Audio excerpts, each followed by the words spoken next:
Quería hacer algo al respecto. Por eso estoy con Matchroom y Eddie. Me inscribí por el dinero que estoy recibiendo en la UFC. Thomas Penol, el campeón de peso pesado de la UFC, firmó con Eddie Hearn, y Dana White tenía algo que decir al respecto. Las repercusiones de esa decisión es lo que vamos a analizar ahora mismo. La firma que comenzó una guerra. Para entender por qué Internet entró en pánico total en el momento en que el nombre de Thomas Penol apareció al lado de Eddie Hearn, primero debes entender lo que ya estaba sucediendo entre estos dos hombres, Dana White y Eddie Hearn. Antes de que Aspinall entrara en la escena, Dana White y Eddie Hearn habían sido amigos enemigos durante años, intercambiando cumplidos en entrevistas, hablando bien el uno del otro de la manera que solo dos hombres poderosos en deportes de combate pueden hacerlo. Cada uno lo suficientemente seguro en su propio dominio como para reconocer el trono del otro. Dana dirigía la UFC, la organización de artes marciales mixtas más grande del planeta. Eddie dirigía Matchroom Boxing, una potencia global nacida en el Reino Unido que había convertido nombres como Anthony Joshua y Canelo Álvarez en marcas familiares en múltiples continentes. Luego, en enero de 2026, Dana cambió el juego. La UFC lanzó Zuffa Boxing, una división completamente nueva de boxeo bajo el paraguas de la UFC, un empujón inconfundible hacia el territorio de Hearn. Y para anunciar que iba en serio, la UFC no solo lanzó una marca. Fueron directamente por uno de los activos más grandes de Matchroom, Conor Benn. El trato reportado, una cifra asombrosa de $15 millones. La manera en que Hearn se enteró no fue una llamada telefónica, no fue una reunión, fue un correo electrónico de un abogado. Hearn lo llamó una puñalada en el corazón. Dijo que era devastador. Lo llamó abiertamente traición. La guerra de palabras que siguió fue de la que se capturan clips, se repiten en bucle y se insertan en videos de compilación durante meses. Dana llamó a Hearn sin especificar. Se burló del estado del boxeo, cuestionó la relevancia de Matchroom en el panorama actual y lo hizo con la confianza de un hombre que acababa de tomar la primera pieza del tablero de ajedrez.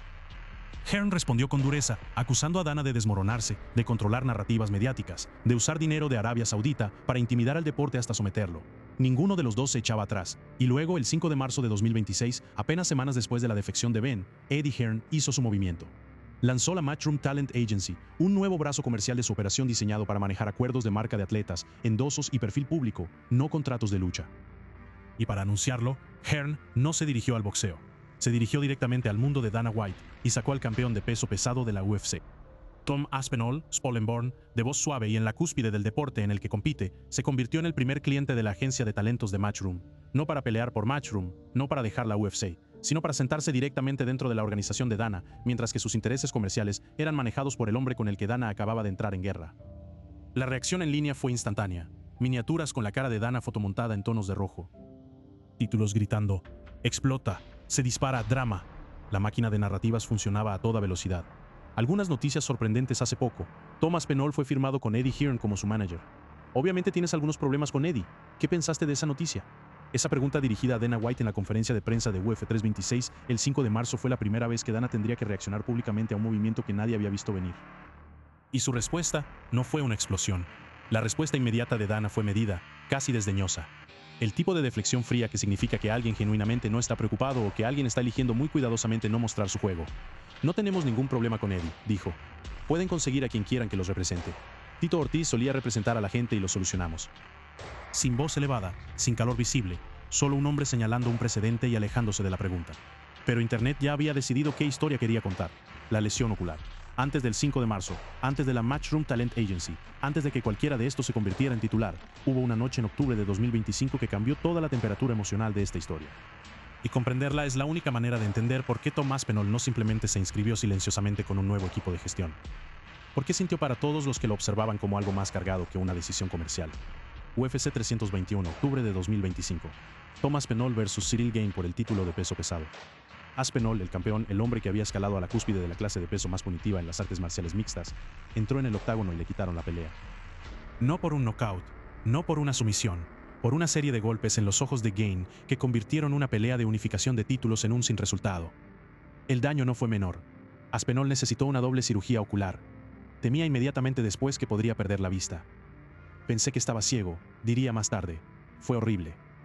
Había un punto negro en su visión que persistió mucho después de las cirugías, un recordatorio físico cada vez que miraba algo que una mala noche, un conjunto de violaciones de reglas de su oponente por las que nunca fue penalizado en el momento decisivo. Lo había dejado enfrentando la posibilidad de nunca volver a competir. Piensa en lo que eso significa para un peleador en términos prácticos y psicológicos. Las artes marciales mixtas y la división de peso pesado en particular es un deporte que opera en un cronograma brutalmente corto. Las carreras en la cúspide de esa clase de peso no son largas. La ventana entre convertirse en campeón y que ese título sea despojado por edad, lesión o los puños de un hombre más joven es estrecha. Cada mes de recuperación es un mes en el que no estás peleando. Cada mes que no peleas es un mes en el que no estás ganando al máximo que tu título te permite. Aspinall acababa de perder meses de cirugía y rehabilitación. El punto negro en su visión no era un inconveniente menor. Era el deporte recordándole de la manera más visceral posible que el cuerpo que mantiene la puntuación no negocia. Eso por sí solo sería suficiente para remodelar la perspectiva de un peleador sobre el deporte, sobre la organización para la que trabajaba y sobre cuánta pista realmente le quedaba para construir seguridad financiera para sí mismo y su familia. Lo que lo hizo peor fue cómo respondió Dana White públicamente. Según Aspinall y Hearn, Dana minimizó la lesión y cuestionó los procedimientos médicos a los que se sometió Aspinall. Hearn, cuando luego abordó esto directamente, llamó humillante a esa reacción. Dijo que Dana había hecho que un peleador que acababa de sobrevivir a una lesión ocular que amenazaba su carrera sintiera, precisamente en el momento en que necesitaba que la organización estuviera a su lado, como si su propio juicio y su bienestar estuvieran siendo cuestionados por el hombre que dirigía la empresa. Hay un tipo específico de dolor que viene de una institución que no se mantiene a tu lado en un momento de genuina vulnerabilidad. Generalmente no produce rabia. Produce algo más tranquilo y duradero. Una recalibración de la confianza. Una recalibración de lo que debes a la organización y lo que la organización te debe. Aspinall no es un hombre que represente públicamente sus emociones. No es el tipo de peleador que convoca a conferencias de prensa para airear quejas. Pero la recalibración sucedió y se mostró meses después en una llamada de Zoom con Eddie Hearn. Aspinall no se hizo público con rabia. Esa no es su naturaleza, pero el dolor estaba ahí. Y cuando comenzó a pensar, acostado en recuperación, sobre lo que significaba ser un peleador, sobre cuán rápido podría terminar todo, sobre cómo el techo de su potencial de ganancias dentro de la UFC era fijo sin importar cuántos campeones se convirtiera. Ese dolor se convirtió en el motor detrás de la decisión que tomaría en febrero de 2026. Se conectó a una llamada de Zoom con Eddie Hearn el 26 de febrero. Nunca habían hablado antes de ese día. 48 horas después, el trato estaba hecho. Ese cronograma desde la primera conversación hasta el contrato firmado en 2 días te dice cuán listo ya estaba Aspinall. No necesitaba ser convencido, no necesitaba una venta agresiva. Hearn entró en una conversación con un hombre que ya había, en algún momento durante esos meses de recuperación quirúrgica, tomado la decisión de hacer algo al respecto. En toda honestidad, realmente no tengo una relación con Dana. Trato con Hunter Campbell. Creo que la mayoría de los peleadores tratan con Hunter Campbell. Entonces, ese es el campeón de peso pesado de la UFC diciéndote claramente que el hombre cuyo nombre está en todos los comunicados de prensa y los gritantes miniaturas de YouTube no está en su experiencia diaria de trabajar para la organización. Una figura central. Aspinall no fue motivado por animosidad personal hacia Dana White, fue motivado por matemáticas. Y cuando Eddie Hearn miró los números en el contrato de la UFC de Aspinall por primera vez, las matemáticas contaron una historia muy específica. Hearn abre el contrato. Hay un momento en los deportes de combate, en cualquier negociación de alto riesgo realmente, cuando alguien que es muy bueno ganando dinero mira un contrato escrito por alguien más que también es muy bueno ganando dinero. Y la brecha entre lo que ven en el papel y lo que creen que merece la persona que lo firma, produce una reacción que no puede ser coreografiada. Para Eddie Hearn, ese momento llegó cuando leyó el contrato de la UFC de Tom Aspinall. No se arredró. No señaló diplomáticamente preocupación.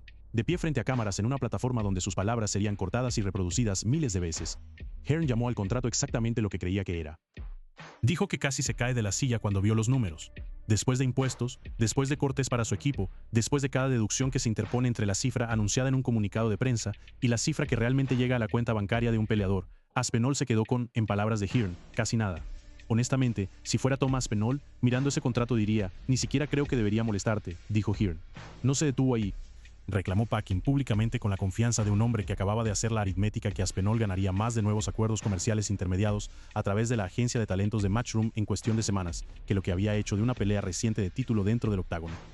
El argumento que siguió fue el que impulsó la narrativa más fuerte que Hearn podría pagar personalmente a Aspinall sustancialmente más de lo que la UFC ofrecía a través de acuerdos comerciales únicamente, sin tocar los purs de las peleas. Esta no fue una queja tranquila aireada entre manager y cliente. Este fue un posicionamiento deliberado, muy ruidoso, muy público. Un hombre que acababa de ver a su estrella más grande, Conor Benn, ser sacado de debajo de él por Dana White, ahora de pie frente al mundo y diciendo, tu campeón está mal pagado y puedo probarlo. El contexto detrás del pago de peleadores en la UFC no es territorio nuevo. El argumento de que la proporción de ingresos a pago de peleadores de la UFC es desfavorable en comparación con otros deportes principales ha sido hecho durante años por peleadores, analistas y promotores rivales con varios niveles de conflicto de interés adjunto a la afirmación. Lo que hizo diferente la versión de Hearn de este argumento fue la especificidad de la que había visto el contrato y el momento. Esta no fue una crítica abstracta de una estructura de industria. Este fue un peleador nombrado.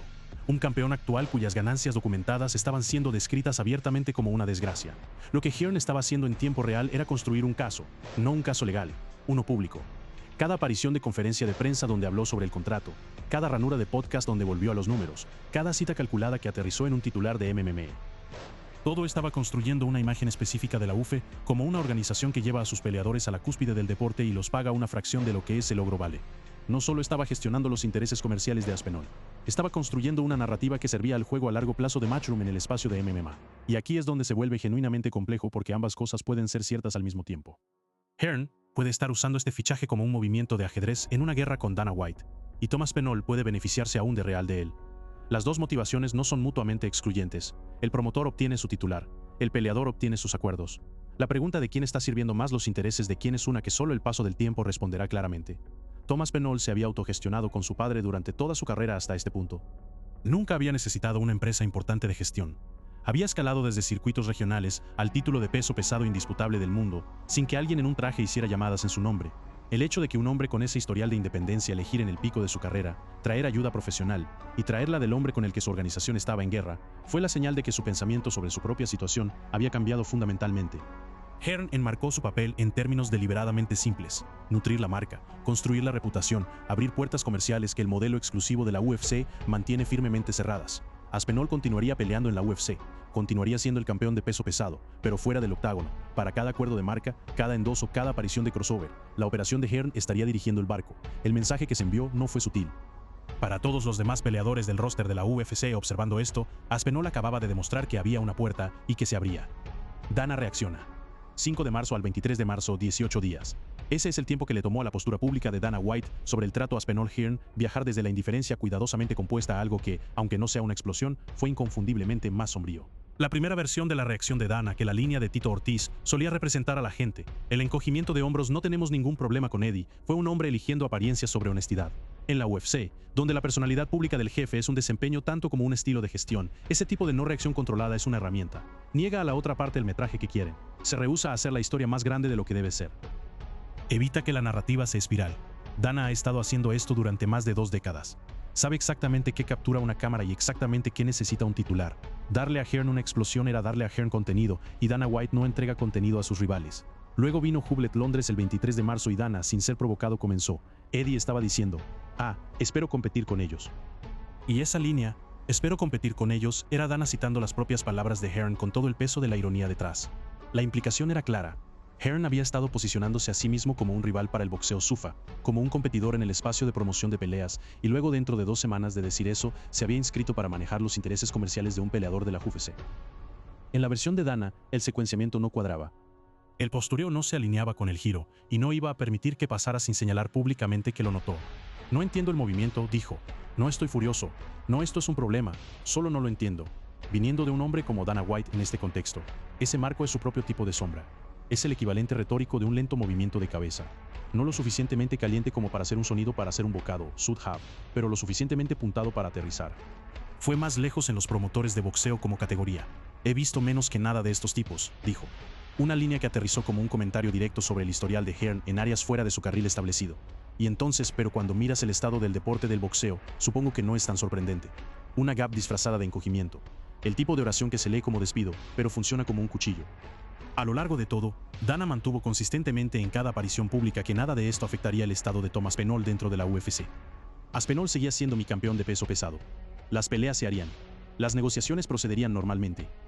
Lo que fuera que Hearn estuviera haciendo en el lado comercial no tenía peso en lo que sucedía dentro del octágono.